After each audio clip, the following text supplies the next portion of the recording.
Hemos regresado a ¿Y tú qué opinas? En este viernes 14 de abril.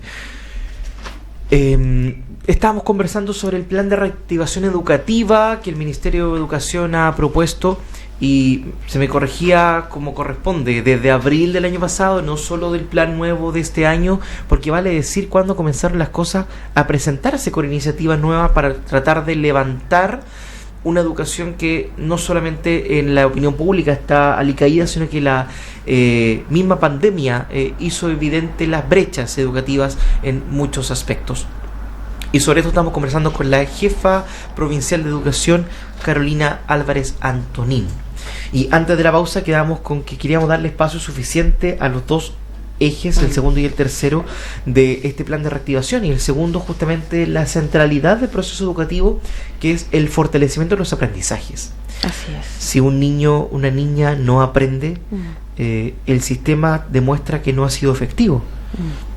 ¿Cómo logramos que los aprendizajes se demuestren cuando tenemos una sociedad que dice, los números dicen que no entienden lo que leen? Que operaciones matemáticas de complejidad media un estudiante universitario no las logra realizar cuando llega a la educación superior. Esa y muchas otras líneas que nos demuestra que no está el estudiante aprendiendo lo que debería aprender. ¿Cómo se toma esta situación en este plan de reactivación, Carolina? Bueno, efectivamente, como tú dices, el segundo eje importante es el fortalecimiento de los aprendizajes, donde no solo ponemos a disposición recursos de infraestructura, por ejemplo, o de aspecto digital, sino que tenga que ver con la reactivación de los aprendizajes. Hay rezagos, nosotros lo hemos visto, lo hemos vivenciado en las escuelas, hay rezagos lectores sobre todo. Por lo tanto, uno de los ejes principales es cómo fortalecemos la lectura y la escritura, sin perder también el área de cálculo matemática. Pero en el entendido que el aprendizaje es integral, ¿no es cierto? No solamente aprendemos de las matemáticas, del lenguaje y comunicación, sino que también del área artística, del área física, del área emocional, de la historia, de la formación ciudadana. Y en ese sentido, esta reactivación tiene que ver con ello, fortalecer los aprendizajes, no solamente de lectura y escritura, sino que de una forma integral, de una mirada integral. Y en este sentido, uno de los ejes importantes tiene que ver con LEC, que así otra sigla más que nos gusta a toda la administración pública y sobre todo al Ministerio de Educación, pero tiene que ver con la lectura y la escritura, ¿sí? Y dentro de esta reactivación tiene que ver con cómo fortalecemos aspectos de aquello y además le damos herramientas a los docentes, que eso es muy importante porque son ellos los que tienen que desarrollar en sus aulas aspectos pedagógicos. Y en ese sentido la formación de los docentes o el apoyo de los docentes a través de diferentes mecanismos hace carne viva en la escuela, en el aula, y además así con sus estudiantes. Por lo tanto, esta línea de lectura tiene que ver con aquello. Además, no solamente tiene que ver con el Ministerio de Educación, sino que también con el Ministerio de Cultura, las Artes y el Patrimonio, donde hay una cooperación diaria, mensual, hay contrapartes de ambas secretarías ministeriales para trabajo de la lectura y la escritura. El año pasado tuvimos cerrando el año casi, tuvimos unas ferias que logramos poder potenciar en otras capitales provinciales. Estas ferias de lectura, ¿no es cierto?, llegaron a Porta Williams, llegaron a Porvenir, llegaron a Puerto Natales. Y eso para nosotros es muy importante porque las mismas comunidades educativas donde nosotros estábamos, por ejemplo, en el Liceo Donald McIntyre en Puerto Williams, ellos decían, estuvimos ahí en la feria, estaban muy contentos porque hace muchos años que no llegaba una feria de lectura y escritura. Todo estaba en torno a eso. Entonces llegaron los niños, las niñas, las comunidades, ¿no es cierto? Y eso es muy interesante. Por eso es importante. Además, el año pasado, vamos a continuar este año, se hicieron algunos conversatorios de lectura. Cómo nosotros preparamos a nuestros estudiantes, pero también cómo ellos aprendieron a leer, cuál es la brecha que quedó en pandemia, cómo lo solucionaron en casa, porque sabemos que también hubo un aporte importante de nosotros como padres, como madres, como cuidadores, y el apoyo incondicional de los profesoras y profesoras, sobre todo en el área del lenguaje, que enseñaron a leer a nuestros pequeños, a mi hijo también, a través de la pantalla. ¿Y cómo estamos? ¿Sí? Entonces se hace un análisis de aquello y se aporta desde ahí. Este año también vamos a tener algunos diálogos ciudadanos, conversatorios de aquellos, ¿sí? Cómo potenciar la lectura.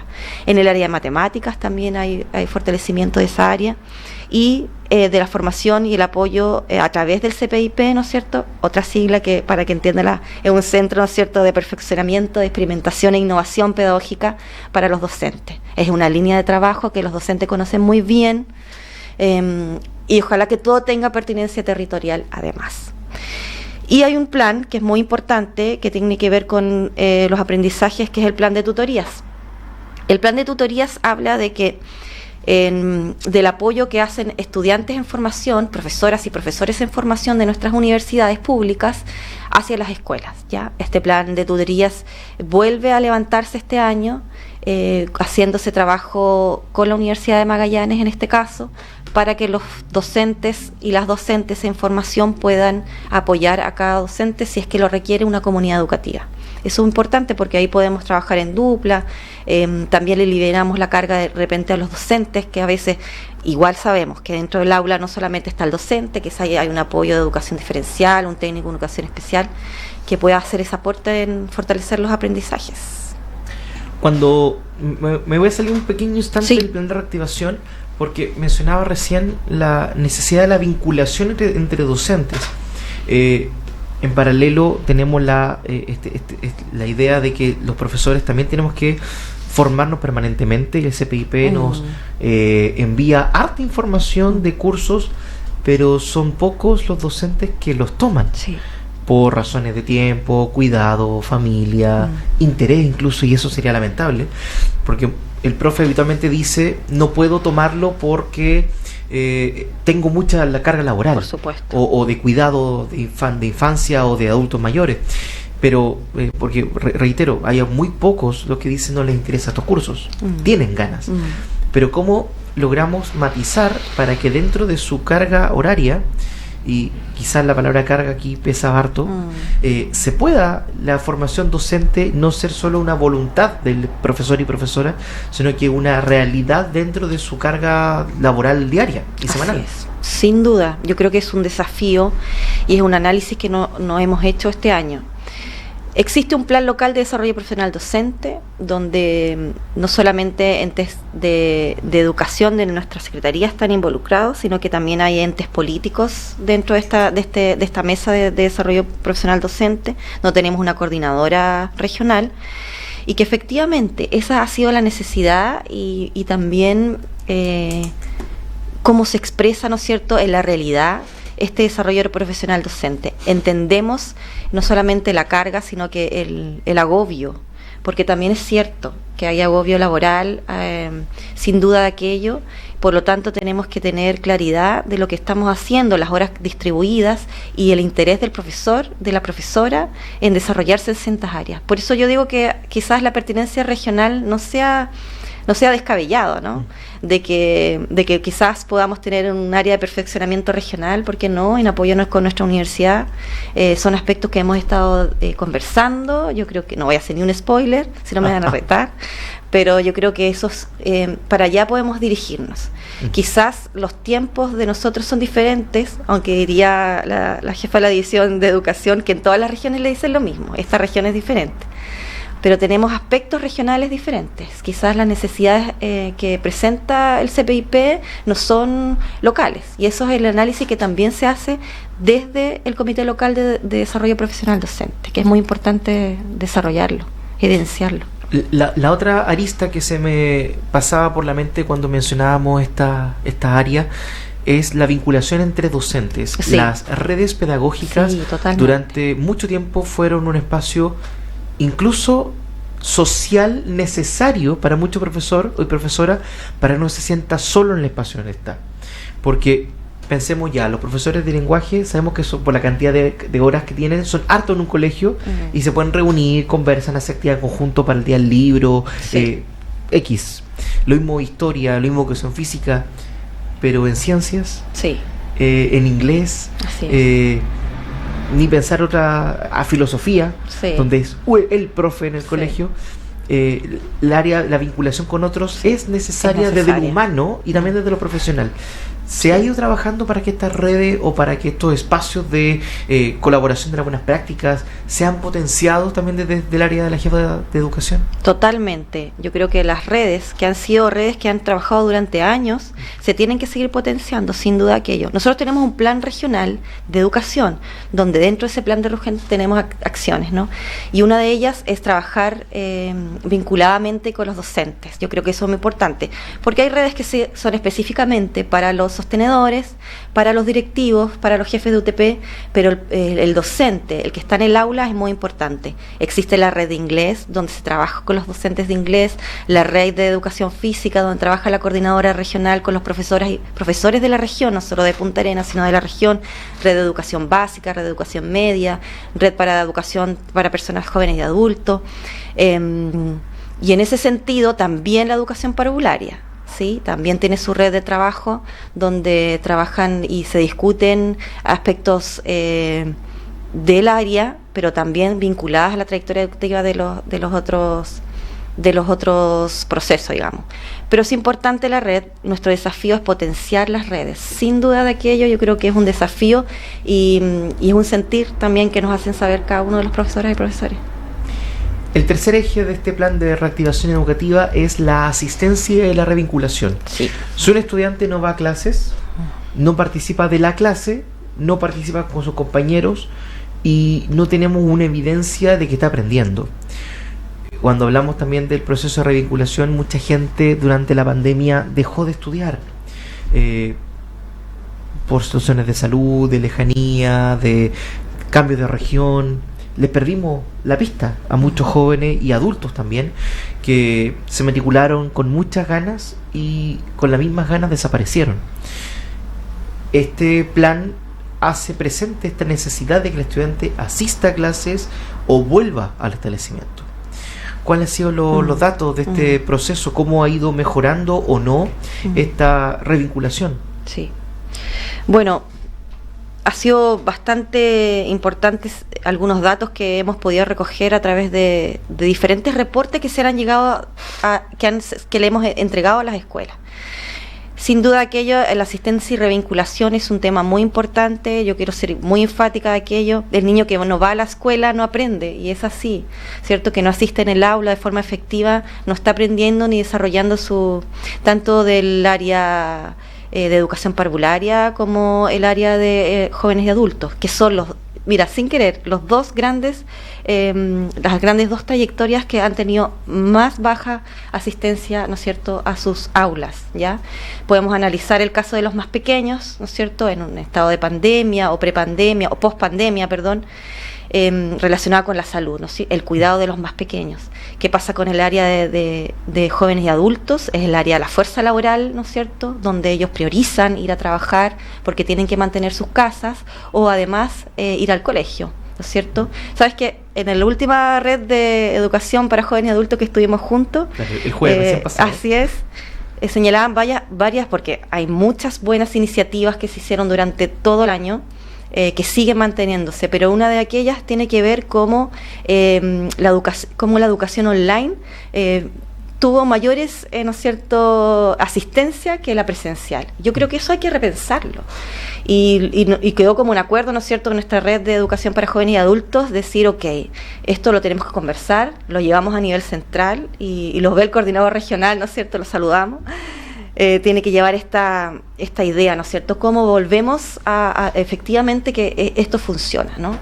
Y en ese caso yo creo que estamos muy contentos. En muy poquitas horas el ministro acaba de lanzar, no es ningún spoiler, que las cifras de asistencia comparadas con marzo del 2022, donde llegamos todos con mascarilla a la escuela, al marzo del 2023 subimos en 4 puntos la asistencia, de un 85% a un 89%. Yo creo que eso es muy significativo, porque no solo es esfuerzo de la familia, sin duda de aquello, de los padres, madres, cuidadores, apoderadas y apoderados, sino que del equipo completo, de las escuelas, de los equipos de gestión, de las duplas psicosociales, de los equipos PIE, de los cuerpos docentes, de los profesores jefes. Yo creo que el profesor jefe hay que relevarlo sin duda, porque es el que lleva, ¿no es cierto?, su curso, ¿no es cierto?, y mantiene esa esa sinergia completamente.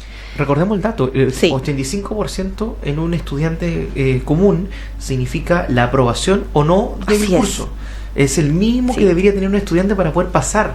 Entonces, que haya sido el porcentaje medio en marzo de 2022, significa que el promedio estamos a punto de repetir como establecimientos. Así es. Lo cual era muy peligroso cuando lo vimos en las cifras del año pasado. Entonces, Así que hayamos subido 4 puntos es salir de esa línea roja de Sí. peligro, pero no significa que estemos tranquilos con la cifra que tenemos. No, para nada. Un 1,9% de desvinculación regional. ¿Ya? Uno dice, 1% es poco, pero no es poco, es harto, ¿sí? Tenemos a muchos estudiantes que no sabemos dónde están. Y esta tercera patita de la asistencia y revinculación tiene que ver con ello. Van a formarse equipos, ¿no es cierto?, de búsqueda, así es, de búsqueda de dónde están estos estudiantes, porque tenemos reportes, ¿cierto?, que nos entrega el Ministerio, que son muy buenos para las escuelas, donde nos da la data, ¿no es cierto?, el dato, de cuánta matrícula, pero dónde están esos estudiantes, ¿cierto? Y ahí falta, yo creo, una vinculación mayor entre los liceos, entre las escuelas, ¿no es cierto? Si bien el sistema nos arroja donde puede haber un tope, ¿no es cierto?, de algún estudiante que está en una escuela matriculada en otra, pero yo creo que eso es muy importante. Y lo otro, que como región tenemos el 36% de inasistencia año 2022. Sí, es alto, porque estuvimos en el límite, como dices tú. Entonces, ¿cuál es la idea de este plan de este año? Es que los niños, niñas y adolescentes y adultos, jóvenes y adultos, puedan ir todos los días a clase, ¿cierto? Y si no van, ¿no es cierto?, tenemos mecanismos y protocolos en las escuelas muy claros donde nosotros podemos, ¿no es cierto?, llamar, decir por qué no están nuestros hijos, nuestras hijas. Tenemos esa capacidad para hacerlo, y las escuelas tienen la capacidad también física para hacerlo.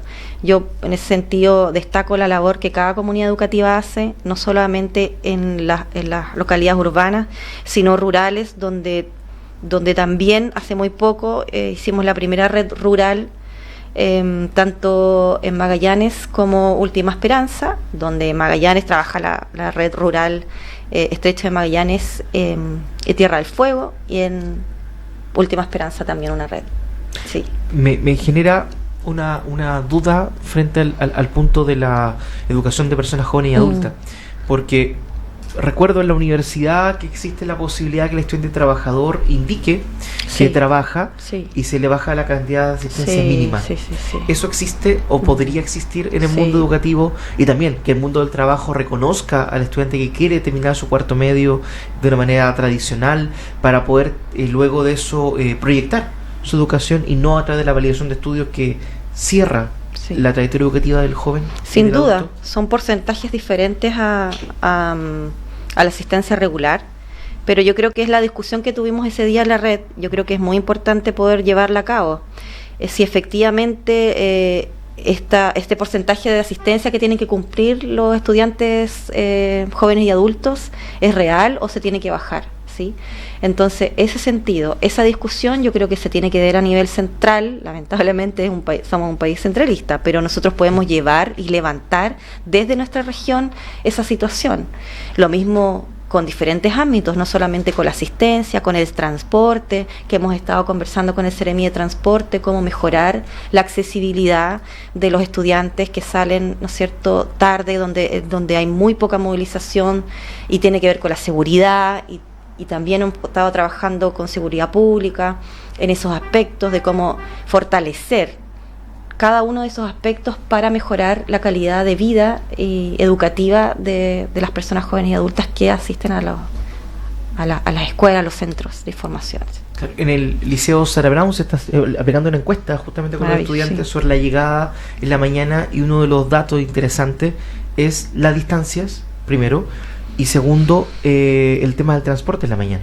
Sí. Porque, claro, en la red EPJA hablamos del transporte en la noche, de que aunque en cierta época el transporte mayor estaba hasta cierta hora, que era importante, más de las 11 de la noche, que es la hora de cierre de los colegios vespertinos, pero ahora es mucho más temprano la salida del último microbús, entonces tienen que salir antes de la sala para poder llegar a tomar la micro, y si quieren tomar colectivo es peor. eso está hablando de Punta Arenas. No quiero ni pensar por venir natales, las situaciones propias de esa localidad, de esas capitales provinciales. Ni siquiera estamos hablando de localidades pequeñas. Y en el caso de la mañana no sucede lo mismo. Sí. Nuestras vías están saturadas, pero también hay poca oferta de transporte en la mañana, y más allá de lo que significa el Ministerio de Transporte a través de los microbuses, hay otras opciones que tenemos que trabajar. Sí, yo creo que es un desafío también que podamos conversar y sentarnos en una mesa más técnica, no solamente con Transporte Mayor, que es la fiscalización que hace a través de la Seremía de Transporte, que han estado muy involucrados. Hemos tenido muy buena recepción del Seremi, han trabajado en conjunto ambos Seremis de Educación y Transporte, pero también de la locomoción menor, como se le llama, ¿no? ¿Qué pasa con los taxis colectivos? Quizás nos tendremos que juntar con las asociaciones gremiales de taxis colectivos para efectivamente que esto ocurra, ¿no es cierto? Y que si hay movimiento en la ciudad, también hay más seguridad para los estudiantes, que se pueden bajar en una calle, caminan a otra, y en ese sentido nosotros tenemos agendas de trabajo mensuales, y cuando hay contingencia más seguido para poder abordar estos temas. Sin duda es una tarea que nosotros nos encomendamos desde el día que asumimos la responsabilidad de estos cargos, pero también a partir de la convocatoria que tienen estas redes, donde van nuestros profesores y profesoras, recogemos inmediatamente la inquietud y la hacemos llegar a la autoridad correspondiente. Eso es bueno. Más aún que uno comienza el invierno. Así es. Quedan temas en agenda que lamentablemente la voy a cerrar, porque quiero hacerte una pregunta antes de terminar este proceso.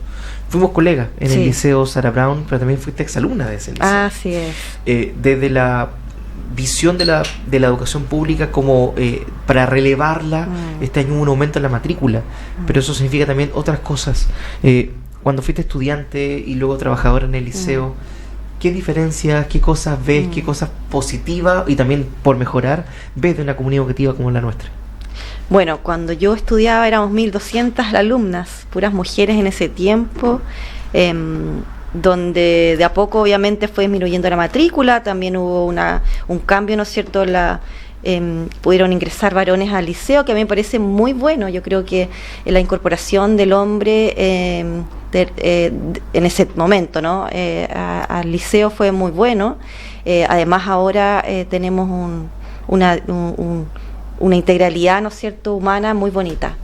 Y después volver a trabajar para mí ha sido nada más que orgullo volver a las aulas. Sí, obviamente que impacta, ¿no es cierto?, que hemos perdido terreno, ¿no es cierto?, en las escuelas, no solo terreno físico, ¿no?, lo digo, pero también relevar el trabajo que ha hecho el Liceo Sarah Brown con mantener y aumentar su matrícula, sin duda, donde los espacios de a poco van quedando pequeños, porque lo sabemos.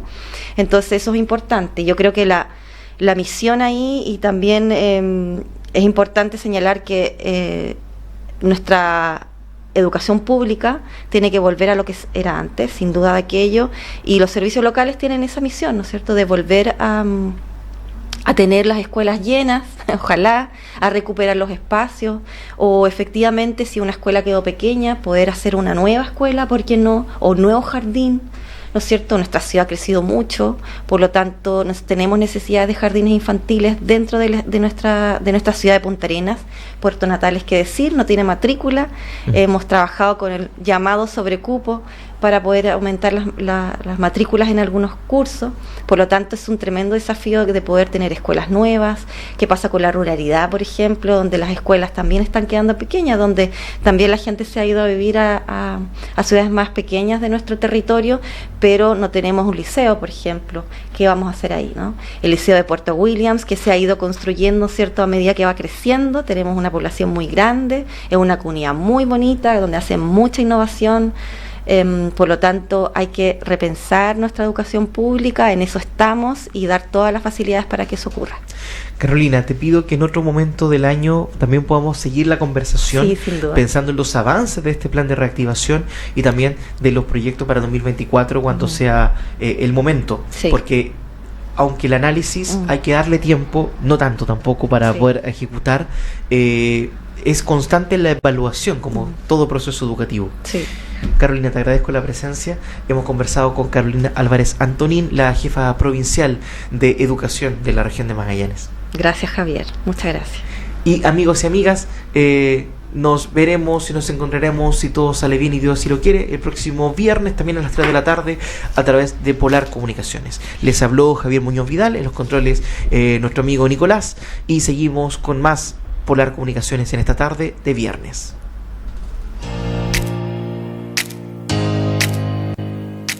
¿Y tú? ¿Qué opinas? Con la conducción de Javier Muñoz Vidal.